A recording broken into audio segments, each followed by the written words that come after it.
Mr. Mητσοτάκis, we are so happy having you on Sky News Arabia. Thank you for accepting our invitation. Thank you. How do you see, first of all, the future of relations between Greece and the region, and especially with the key strategic partner like the UAE? Well, Greece has had strong relationships with the countries of the region for thousands of years, and due to our geography, we are at the crossroads of Africa, the Middle East, and Europe. And for my government, the strengthening of the strategic ties with important countries of the region, and in particular the United Arab Emirates, was one of my first priorities since I took over as Prime Minister. This is my second visit to Abu Dhabi. There have been numerous contacts at the ministerial level, and I am very happy that today we are signing a joint declaration for a strategic partnership agreement with the government of the UAE. This is an important strategic relationship for Greece. It has both a foreign policy and defense component, but also a very important economic component. I think we have just scratched the surface of the potential of this relationship, and I'm very much looking forward to discussing with Sheikh Mohammed how we can further strengthen what is going to be a great partnership for both our countries. This is very important. What about the economic ties with the UAE? What are the key sectors for the key sectors of interest for investments from UAE for Greece? Well, we have done a lot to change the perception of Greece since we took over the government almost 17 months ago. And despite COVID, Greece is emerging as a very attractive investment destination for foreign capital. In various sectors, Greece, of course, has a natural comparative advantage in sectors such as tourism and renewable energy, but we're also looking to develop other sectors such as agritech, such as high-tech. Greece is a natural logistics hub for companies that are looking to enter into the European market. So the discussions that we're having with the UAE, but also with important investment authorities of the United Arab Emirates, is very much revolving around potential investments in all of these sectors. We're happy that some significant progress has already been made in terms of real capital that is currently deployed in Greece, and I'm sure we can do much more. Let's move to the Eastern Mediterranean. How do you view developments in your relations with both Egypt and Cyprus, especially in the advancement of stability in this region, in this area exactly? For the Eastern Mediterranean to develop its full potential, we need good relations amongst all the partners in the region. And Greece has very strong relations, obviously, with Cyprus, but also with Egypt, with Israel, now with the United Arab Emirates. And it is very important that all countries cooperate in the spirit of good neighborly relations and with full respect to international law. Unfortunately, there's one country, Turkey, that doesn't seem to be playing by the rules.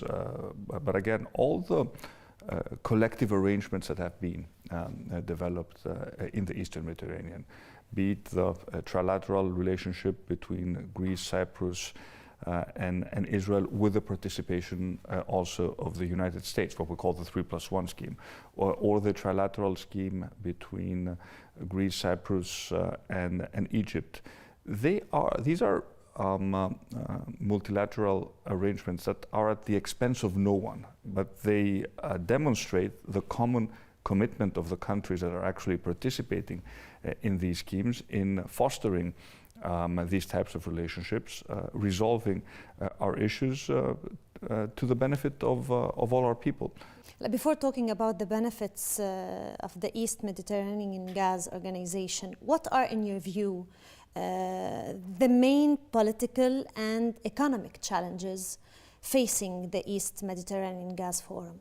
Well, the East Mediterranean Gas Forum is a very important vehicle that will allow us to further leverage the significant hydrocarbon potential of the Eastern Mediterranean. It is particularly important not just for Greece but also for Europe as a whole. As Europe is looking to diversify its energy sources, the Eastern Mediterranean is at the top of the list of regions that can supply the European Union with gas for the foreseeable future, as we are making in Europe our energy transition towards clean energy. We know that natural gas is going to be the bridge fuel for the next decades, for the decades to come. So it is very, very important to develop hydrocarbon resources in the Eastern Mediterranean, and then of course to transport them to the European markets. And I think that is the concept behind the Eastern Mediterranean Gas Forum, and that is why cooperation amongst various actors is absolutely necessary in order to develop the full potential of the Eastern Mediterranean hydrocarbon basin. What about the challenges? The challenges, I think there's one big challenge, and that is unfortunately Turkey. Turkey has been behaving in a very provocative manner, certainly over the past year since I took over as Prime Minister. I've extended the hand of friendship to Turkey, and I have numerous times asked President Erdogan to work together in the spirit of cooperation to resolve issues that we may have between our two countries. But Turkey currently is acting as a disruptor in the region, and this is an observation that goes beyond the Greek-Turkish relations. Look what is happening in Cyprus, in Libya, in the Caucasus. There doesn't seem to be a common understanding with Turkey regarding important strategic priorities, and this is not just an observation that is coming from Greece. I'm sure that many other countries in the region share the same view regarding Turkey's disruptive role in the region. How do you see the EU position toward Turkish provocation in the Eastern Mediterranean, and what are your options as well going forward? We've made it very clear to Turkey at the level of the European Union leaders that there are two paths open for Turkey. There is the road of cooperation, and there is another road which will strain the relationship between Turkey and the European Union, and would inevitably lead to consequences for Turkey. We made it very clear that in order to pursue the first path, which is the preferred path for me, but also for all European countries, Turkey needs to clearly demonstrate that it will stop its aggressive behavior in the Eastern Mediterranean vis-à-vis both Greece and Cyprus. We have a deadline, which is the next European Council in December, to take stock of what has happened over the past months and reach a decision regarding a common European approach towards Turkey. Unfortunately, we haven't seen Turkish provocations stopping over the past weeks and months. There's a continuous challenge of Greek sovereign rights in the Eastern Mediterranean, and a highly provocative behavior in Cyprus, which doesn't make me very optimistic that we can soon reach a point where we can be talking about meaningful de-escalation. But Turkey accuses Greece, Mr. President, of airspace and naval infringement. And what is your response to their claims? Greece has never been the aggressor in its relationship with Turkey. We have one important, outstanding difference with Turkey, and that is the delimitation of our maritime zones in the Aegean and the Eastern Mediterranean. Turkey has been clearly infringing, violating the Greek airspace numerous times. There have been overflights over Greek islands. All these have been very clearly documented, and it's a pattern, a constant pattern of provocative behavior that actually goes back many years. But what has changed is the open challenge of Greece's sovereign rights vis-à-vis our exclusive economic zone. And I was very, and I'm very open with President Erdogan. And what I'm offering is very, very simple. Turkey stops, the provocations at sea. We sit down within the context of the exploratory talks framework to discuss the issue of the delimitation of our maritime zones. And if we cannot agree, we can go to the International Court and agree that the International Court will make the decision on our behalf. We have been able, as Greek government, to sign a delimitation agreement with Italy. We also signed the delimitation agreement with Egypt. We have agreed with Albania to go to the International Court and let the International Court take the decision of our behalf regarding the delimitation of our maritime zones. So we've demonstrated that we can play by the rules. But the rules are determined by international law. And that is what I'm actually encouraging Turkey to do. Respect the framework of international law, which very clearly defines what our rights are. And if Turkey thinks that they have a reasonable claim, they shouldn't be afraid of taking the issue to the International Court.